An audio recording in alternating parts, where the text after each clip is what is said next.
Hello all, namaste and welcome to fifth lecture of this Inorganic Chemistry Group D, Analytical and Instrumental. This is Damodar Koirala. And this fifth lecture and the following lecture, which will be the sixth lecture, it will be on review on analytical instrument. So basically, I'll be discussing some basics about the analytical instruments. That will be very helpful in the future lectures.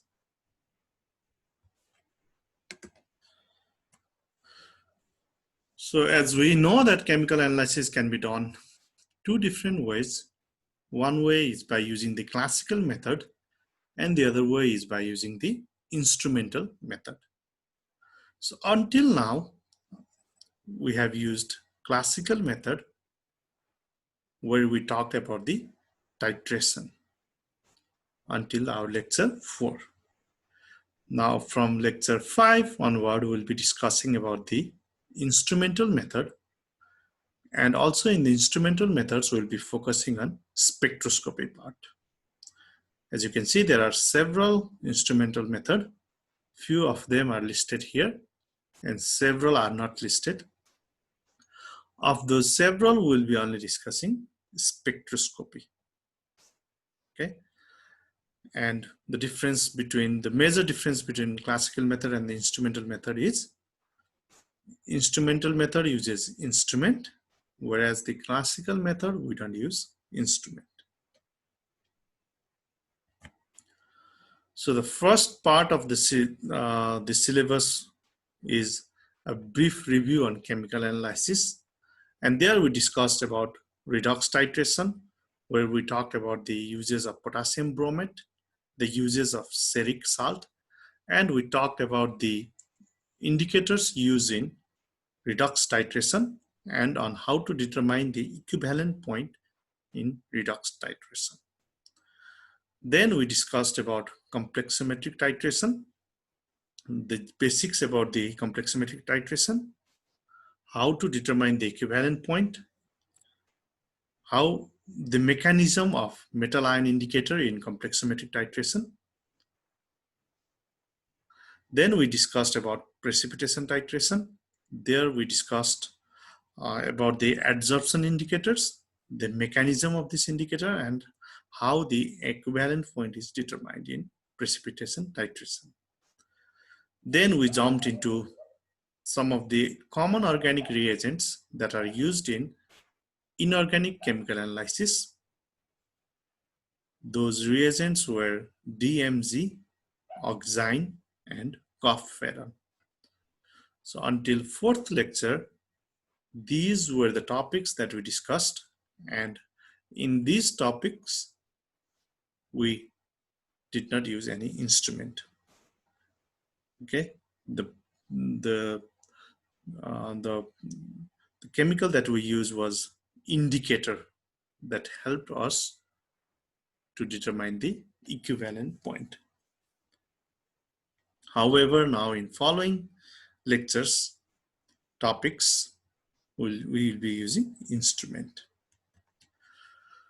So the part 2 of the syllabus, it is focused on these techniques: atomic absorption spectroscopy, atomic emission spectroscopy, flame photometry, atomic fluorescence spectroscopy, plasma emission spectroscopy, molecular luminescence, thermal analysis.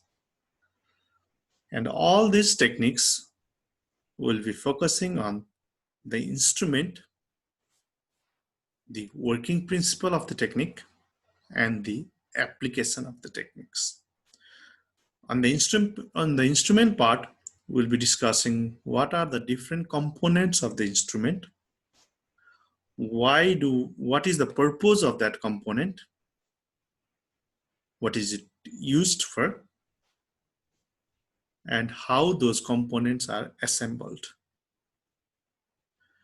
Then we'll be discussing about the working principle of the technique itself, like atomic absorption spectroscopy, how it works, and how is that working principle implemented in the instrument itself.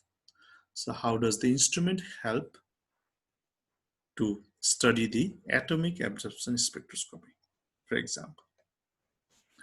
Then we'll be discussing about the application of the technique. Okay, for example, what is the application of atomic absorption spectroscopy? In addition, we'll be discussing about the application of the instrument, okay, that is used in this technique, or the application of the different components that is used in the instrument. Okay, so the techniques up to molecular luminescence is based on spectroscopy. So the revision will be more focused on the spectroscopy part, because most of them are the spectroscopy. Okay, as you can see, also in the spectroscopy, we'll be focusing on atomic spectroscopy. We'll be focusing on the analysis of the atom, or in other words, we'll be focusing on the interaction of the atom with electromagnetic radiation. We will not be focusing on the molecules. That will be in organic chemistry. So as a reminder, we are studying inorganic chemistry, or the chemical analysis of inorganic compounds, and for the instrumental analysis, we'll be analyzing the atoms. Okay, so this is the tentative plan of the semester, and as a reminder, this is the 5th lecture. Up to 4th lecture, it was the classical method.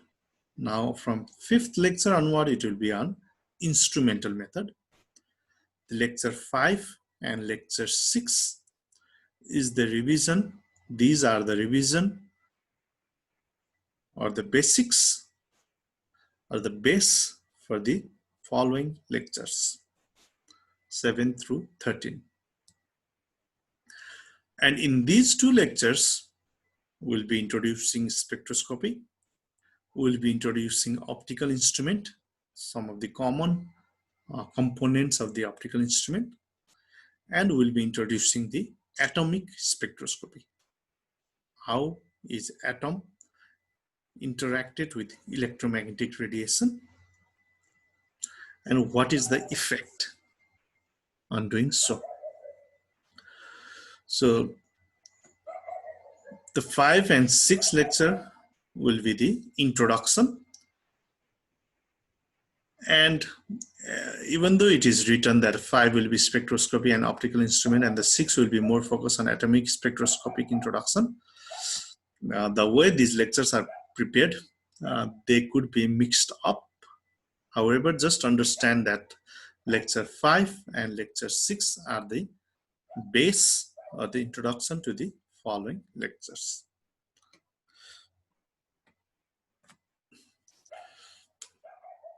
So in general, what are the steps that we take on determining which analytical technique to use? How do we know? How do we select? Okay. Or what are the steps we take in analytical or in chemical analysis? So these are some of the steps that we take in order as listed here while during chemical analysis. So first and foremost, we select the method. Which method are we using? As you know by now, there are several methods. At least you know the name of those methods. Like in classical method, we have titration. Within titration also we have redox, complexometric, precipitation titration that we already discussed. And in using the instrument, you have atomic absorption, atomic emission, and all other fluorescence, chemiluminescence, all different methods. So first and foremost is you select the method, how you want to do the chemical analysis. Then you have either already received the sample or you are in the process of acquiring the sample that you want to analyze. So that sample, what you do is you process the sample. For example, the sample might be in bulk. You might want to grind it. You might want to make it into the powder, or you want to make it a solution. You process the sample.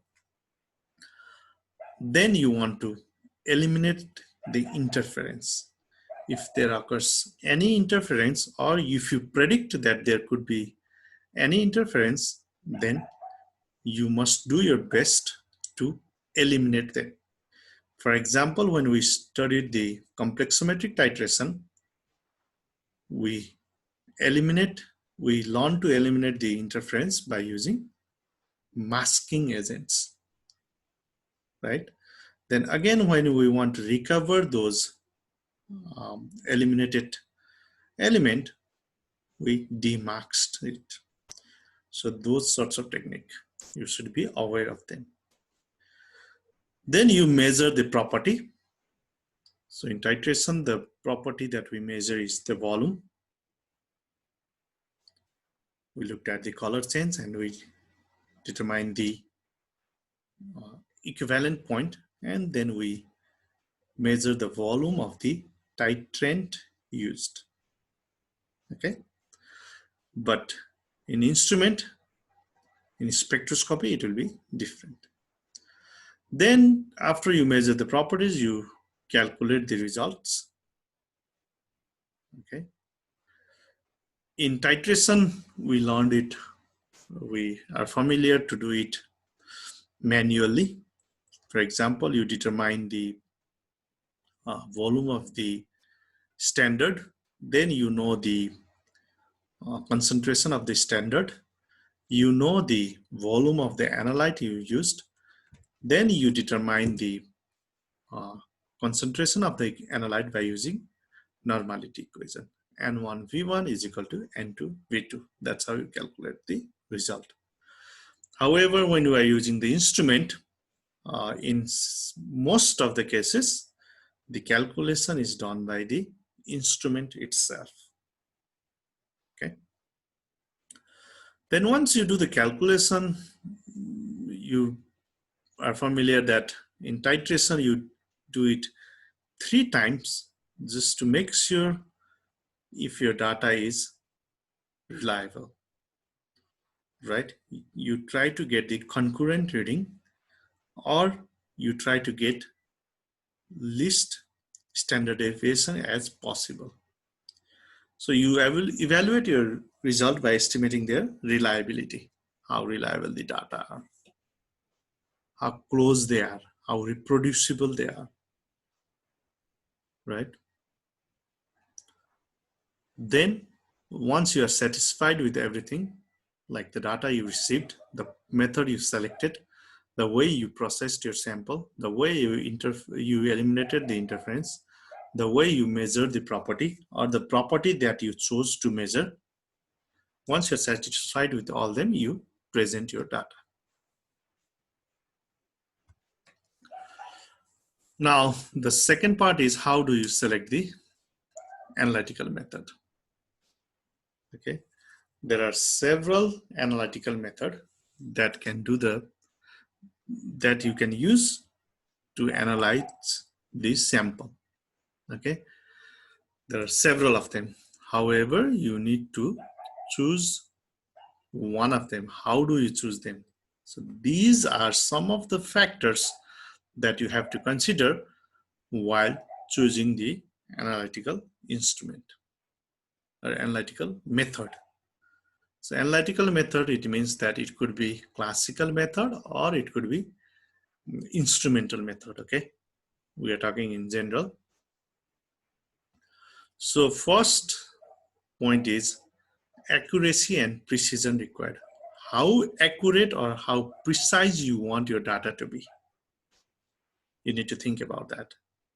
For example, If you are purchasing 1 kg of sugar, you don't mind if you get 1.005 kg of sugar or if you get 0.995 kg of sugar. So you don't care about that small difference in the amount of sugar. In addition, the person who is selling the sugar, they don't even care if the amount is a little bit more. They are not much worried. However, if you are in the gold shop and you are purchasing the gold, or if you are selling your gold, then you are very curious or you are very much intense on getting the very accurate weight as much as possible. Okay, very accurate weight. Why? Because gold is relatively expensive than the sugar, so you don't want to lose any money on that, on the gold. Okay, those kind of things also come into play in chemical analysis, how close you want your result to be. If you want a very good result, very accurate and very precise result, then those will be time consuming and the method requires lots of care. As you can see in the gold shop, the measuring balance is stored in a safe place and is cared very well. However, in the market where we use the measuring balance to measure the weight of the sugar, they're just outside and very less care is given. That is the same case with the method. Okay. And on chemical analysis, you need to consider how much sample is there available. If you have, for example, 20 milliliter of the sample and you want to do the titration that requires 100 milliliter, then you cannot do the titration, right? If the instrument requires only 10 ml of the sample, then maybe now you have 20 ml, you can split it and get the 10 ml for the instrument analysis. So it depends how much sample you have. The concentration range of the analyte. So for the sample to be analyzed, what is the concentration range of the analyte? Is it very small or is it very large scale? Okay, same thing like gold and sugar. Sugar we usually weigh it in kg, like 1 kg, 2 kg, 1.5 kg, 0.5 kg. However, for the gold, you go in the gram or even in the smaller scale like tola. So you are going at the smaller range. So use smaller range balance. For the sugar, you use larger range balance. Okay. So those 2 points are based on sensitivity, how sensitive you want your method to be. Interfering component in the sample. So there could be some interfering, and it's most of the time your sample has interfering components. Like you are trying to measure the concentration of calcium ion, and you have cadmium ion which interfere with the analysis of calcium ion. So you need to know any interfering agents, okay? And if you are doing the complex symmetric titration, then of the calcium ion, then cadmium is also interfering, right? Okay. So the selectivity, how selective you want your method to be. Detection method.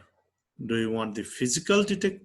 Are you measuring the physical properties or the chemical properties? Which types of detection method you want to use? In most of the time, the classical method is chemical properties, and the instrumental method is the physical properties. Instrumental method are focused on the physical properties. And the number of samples to be analyzed. How many samples do you want to analyze? Okay, or how many samples per hour you want to analyze, the speed of the analysis. How easy do you want the method to be? Do you want very highly skilled individual to do the chemical analysis, or do you want normal person limited uh, with limited training for can do the analysis? What kind of skills is required? Okay, what are the different constituent of the analysis, or the cost? What is this should be cost. What is the cost of the analysis? So remember, you can get the good result or you can get the best result. However, the cost is very expensive. Is it worth analyzing the sample for that expensive technique? Or do you want to use just the normal technique?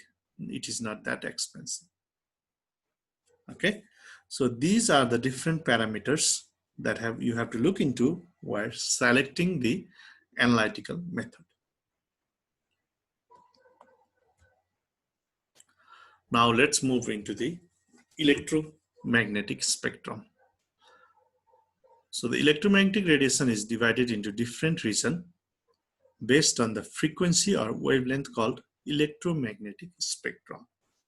So this is the electromagnetic spectrum, and let's start from the top left. This is the wavelength in meter. These all these number. So the wavelength in meter range from 10 to the power minus 14 into to the 10 to the power 2. Okay, so it is increasing from left to right. And the bottom range is for frequency. The unit of the frequency is per second, and it is going from 10 to the power 22 to 10 to the power 8. So the frequency is decreasing from left to right. And these here we'll be focusing more into this spectral region. Okay, what are the different electromagnetic radiation called in the range of the wavelength or in the range of the frequency? So we have gamma rays in the higher frequency. We have X rays afterward. Then we have UV, which is ultraviolet. Then we have visible. Also within the visible, we have violet, blue, green, yellow, orange, red. As you can see, the visible region is very small part of the whole electromagnetic spectrum. Afterward, we have IR. That means UV has higher energy than visible, and IR has lower energy than visible. Then we have microwave and radio wave. So what we have to understand from here is there are different types of rays, okay, wave, and they exist in particular frequency or in particular wavelength. Whenever I say visible, that means they exist in 380 nanometer to 780 nanometer. This is the visible range. These are the wavelength that our eye can observe. Others we cannot. Okay. And for this course, we'll be more focused in UV and visible region. We'll be focusing on valence electron transition. Okay, here it is saying types of transition. We'll be focusing on electronic transition. So that electronic transition is on UV and visible region. Okay.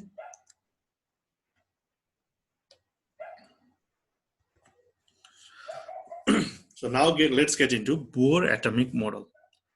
So as you know, this course is focused on the atomic analysis, the analysis of the atoms.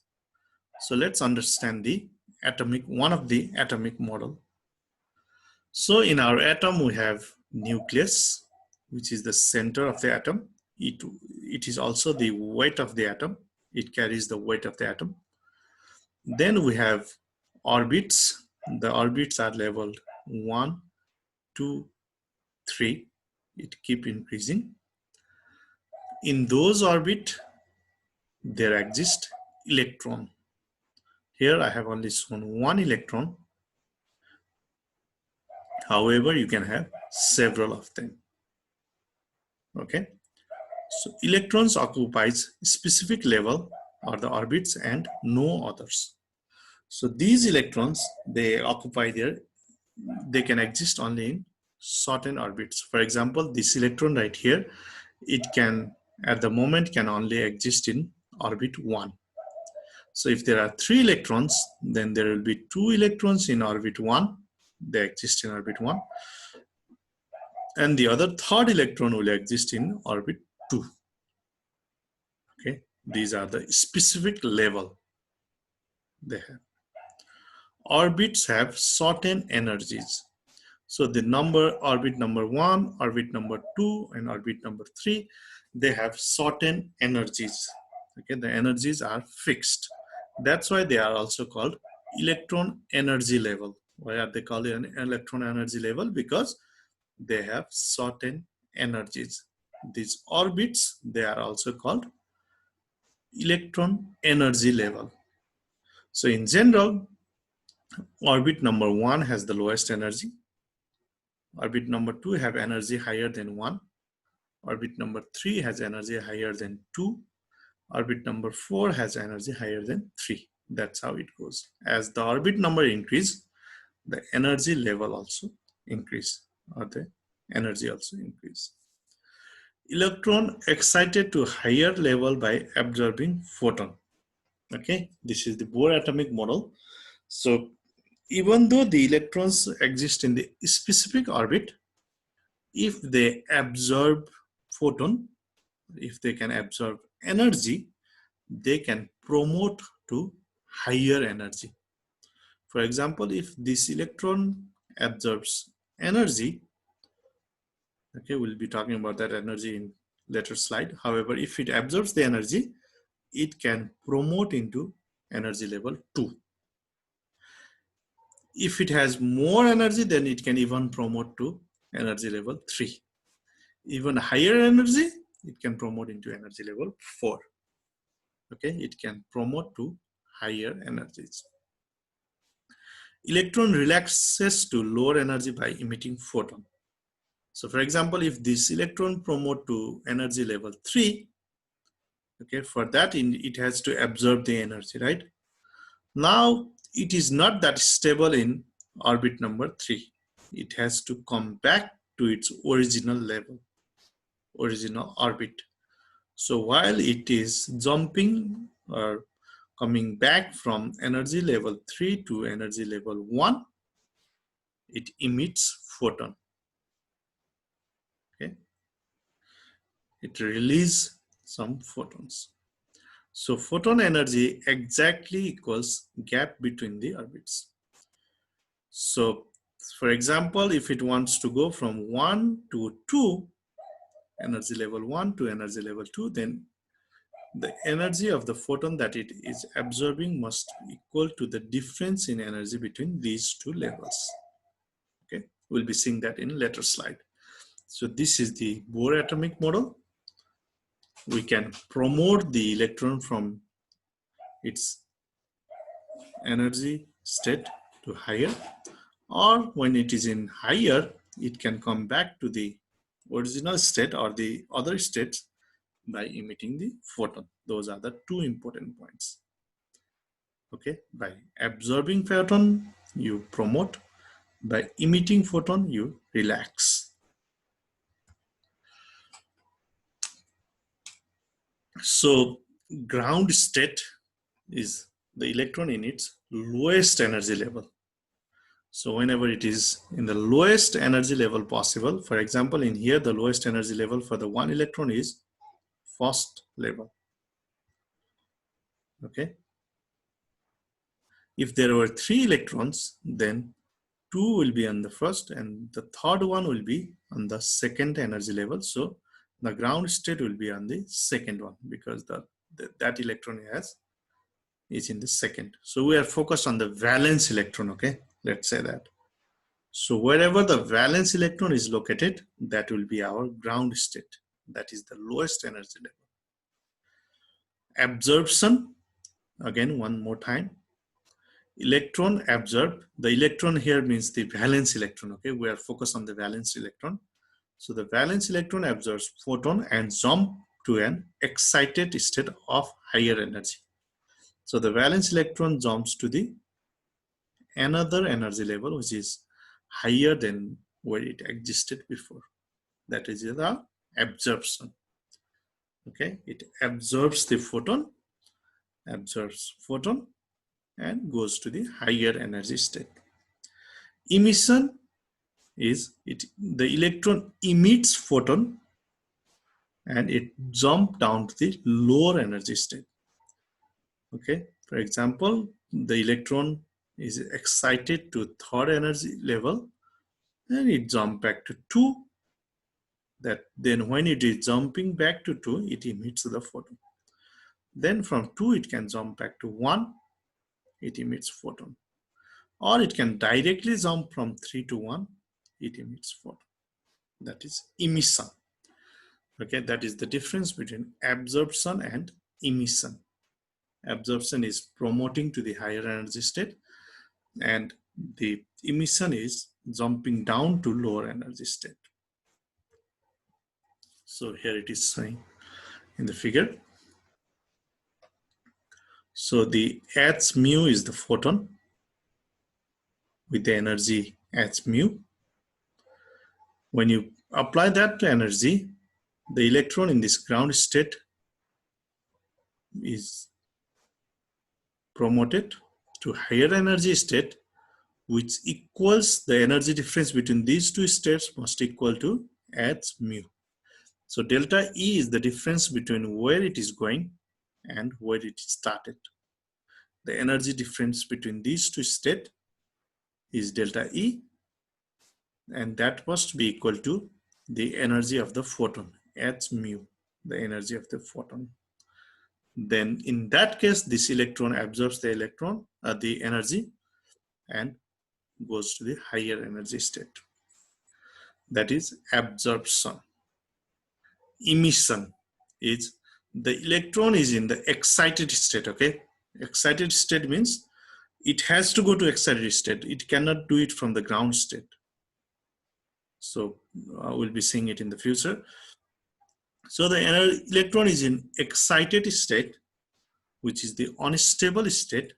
Now it is coming back to the stable state or the ground state. While doing so, while coming from excited state to the ground state, it emits the photon. See, it is showing that the photon is going away with the energy of h mu, and that h mu is equal to the difference in the energy difference between excited states and the ground state. Okay, one more time. In absorption, the electron goes from ground state to excited state, and in emission, the electron goes from excited state to ground state. And these types of transition are called electronic transition. Why they are called electronic transition? Because there is the movement of electron from one energy state to another energy state. These are called electronic transition. So you might be all familiar with this hydrogen spectrum, where the energy level are quantized. That means the energy levels are fixed, defined. Okay, and you must also be familiar with this Lyman series, Balmer, Paschen, Pfound series of the hydrogen spectrum, as shown in the figure as well in this above diagram. The energy levels are leveled 1, 2, 3, 4, and infinity, that is far away from the nucleus. This infinity is the ionization state. That means the hydrogen completely loses the electron. Until these other states, the electron is still with hydrogen. However, after this ionization state, the electron is no more with hydrogen. Okay. So there are these energy, the nanometer. Okay, like we showed in earlier, the nanometer or the frequency or the wavelength can show the energy. The energy is also shown in eV. For hydrogen, the ground state is n equals to 1. and others are the excited state. N equals to 2 is the first excited state, N equals to 3 is the second, N equals to 3 is the third. Okay, these are the emission spectrum. That means the electrons are coming from higher energy state to the ground energy state. So as you can see, these colored line are where the color reflects the wavelength of the light that were emitted when the electron comes from higher energy state to the lower energy state. Okay, this is also an example of emission spectrum that will be seen, or that we will be discussing in future. Okay, so what I'm trying to show here is you can get the spectrum, and this spectrum is very specific to hydrogen. This spectrum tells the atom is hydrogen. Similarly, we have different spectrum for different elements. So that way we can predict what types of elements are present in our sample. Now let's move into the difference between the spectroscopy and spectrometry. So the spectroscopy is the measurement of electromagnetic radiation spectrum. Okay, the spectroscopy.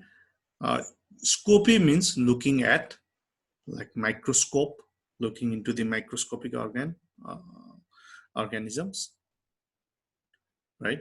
Telescope, the scopy means looking at, and metry means measurement. So spectroscopy means looking at, it is the technique. However, the spectrometry, it is the measurement. Okay, so the spectroscopy is the study of interaction between light and matter.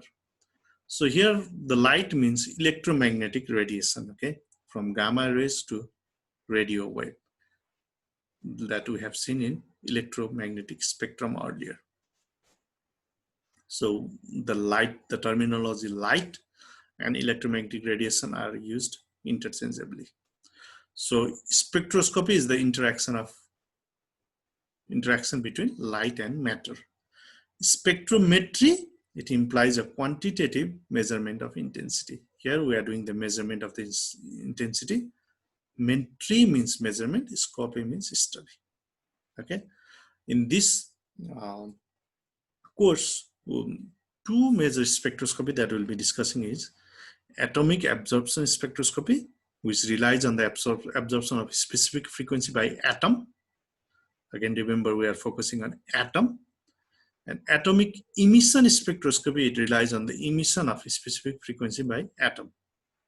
So the difference is one of them is absorption of the specific frequency and the other one is the emission of the specific frequency. Okay. And we are familiar with the absorption and the emission, right? So these are some of the basic steps on atomic spectroscopy. Okay. So since we are studying the atoms, one of the part is formation of atoms. There are different ways we can form atoms. We need to discuss it. Okay. So that is the one step.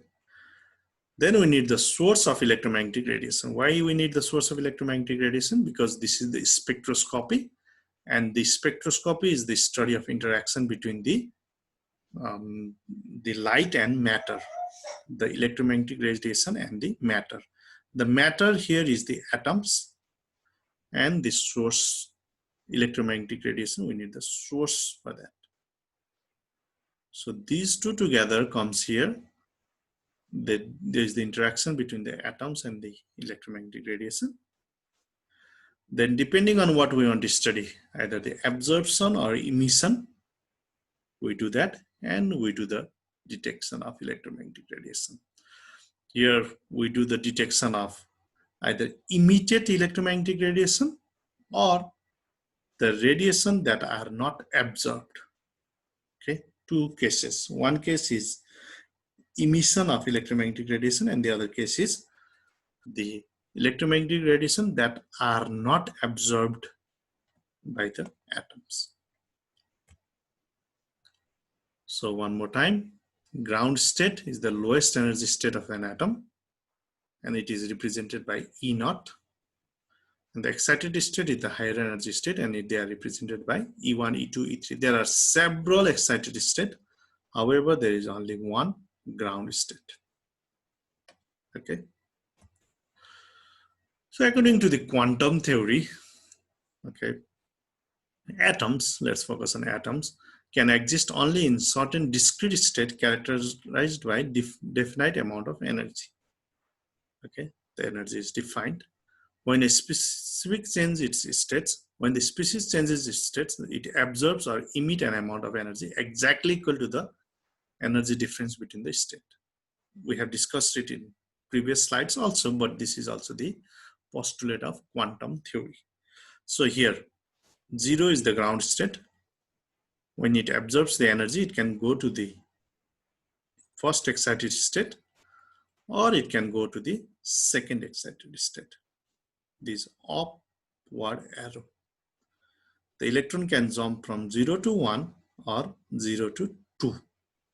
Now this 0, 1 and 2, they are not the number for orbit, okay? So it is not like 1, 2, 3 in Bohr atomic model. This 0 is always for ground state, which could be third orbit, which could be fourth orbit, which could be first orbit, where the valence electron is located. That will be our ground state. This is our first excited state, and this is our second excited state. Energy level goes like that.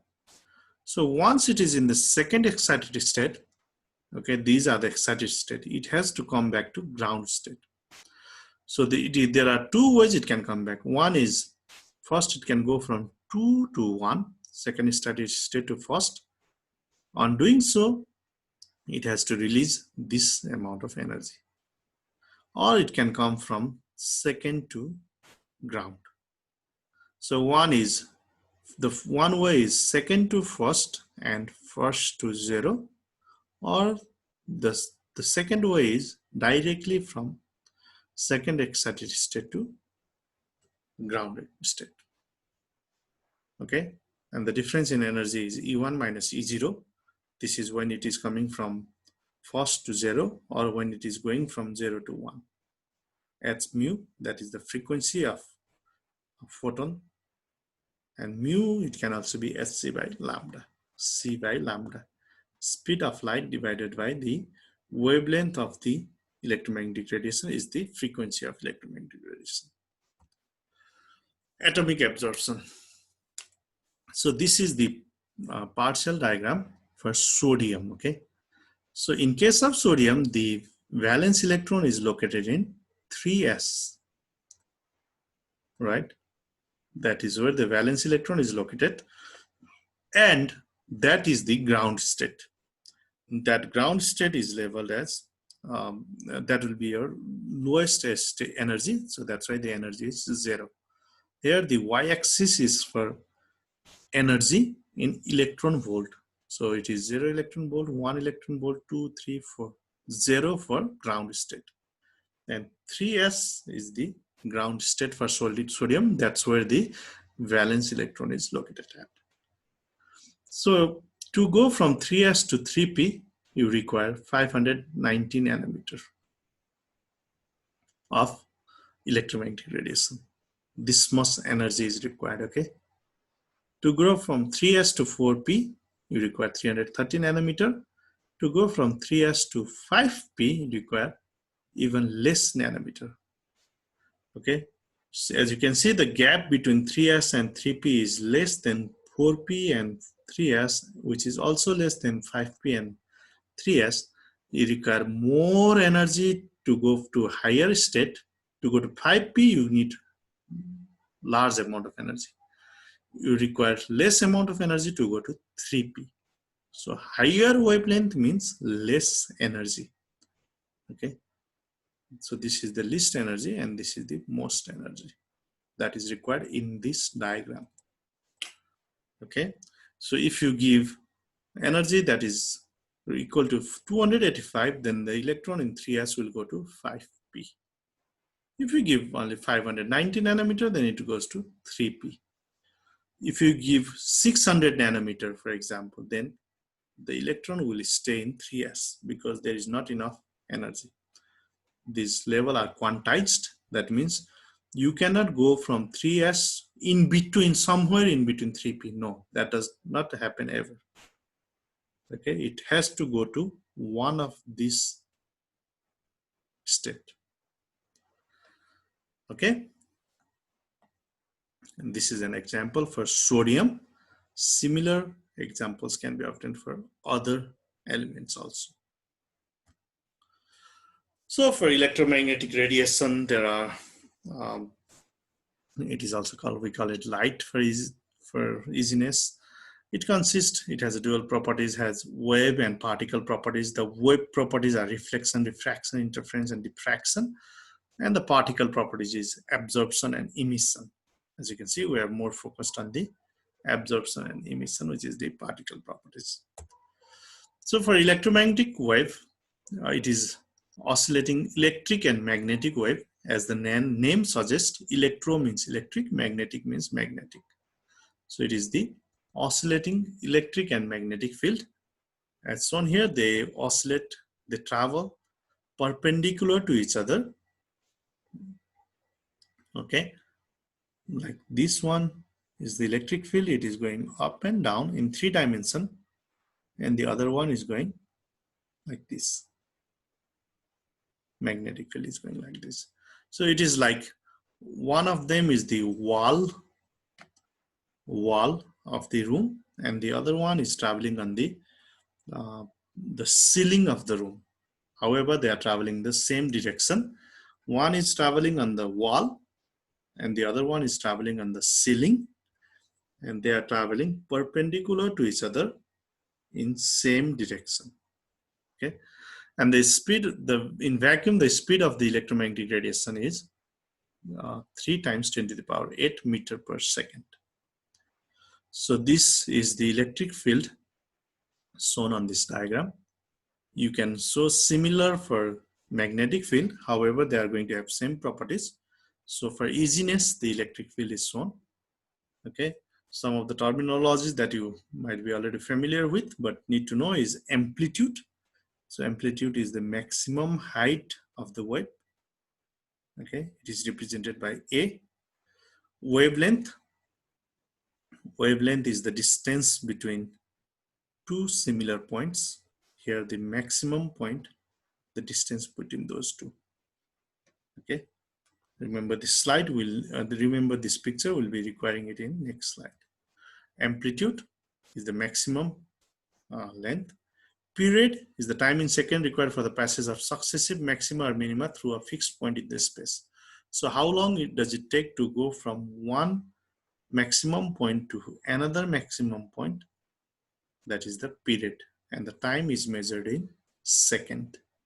Frequency. Frequency is the reciprocal of period, and it is the oscillation per second. How many times does the wave oscillate in 1 second? That is the frequency. Wavelength is the distance between two equivalent points. Wave number is the reciprocal of wavelength. Okay, and wave number is also one of the very important terminologies. It is the reciprocal of wavelength. However, the wavelength, the unit of the wavelength must be centimeter. This is, it must be centimeter. Okay, whenever the unit of the wavelength is centimeter and you take the reciprocal, that is the wave number. And the power is the energy of the beam that reached a given area per second. It is energy per second. That is the power. So in the electromagnetic radiation, it travels in the medium, right? They can, the velocity and wavelength changes when it travels in the medium. However, the energy and the frequency remains the same. They don't change. Okay, and in vacuum, the velocity of the radiation is independent of the wavelength and is at its maximum for all electromagnetic radiation. That is 3 times 10 to the power 3 times 10 to the power Let's move on. Interaction with matter. Now we are interacting the electromagnetic radiation with the matter. In our case, the matter is atom. Okay. However, it could be molecule as well. It could be either atom or molecule, but we are focusing on. Oh, we are familiar from previous slide about the absorption and the emission. When the absorption occurs, we get the spectrum, which we called absorption spectrum. It is a plot of the absorption as a function of wavelength or frequency. That means on the x-axis, we have wavelength or frequency, and on the y-axis, we have the absorbance. That will be the absorption spectrum. The emission spectrum, it is a plot of relative power of the emitted radiation as the function of wavelength or frequency. So that means in the x-axis you have wavelength or frequency, and on the y-axis you have the power of the emitted radiation. So when the electromagnetic radiation interact with matter, you can have either absorption or you can have the emission. So these the highlighted elements are the elements that can be detected by using atomic absorption spectroscopy. Absorption, okay. So there, as you can see, there are lots of elements that can be detected by atomic absorption spectroscopy. That means it has a very high scope, very large scope on elemental analysis. So this is the end of our slide for this lecture. We'll continue in lecture 6 as the introductory part for rest of the course. Hope to see you in next lecture. Thank you.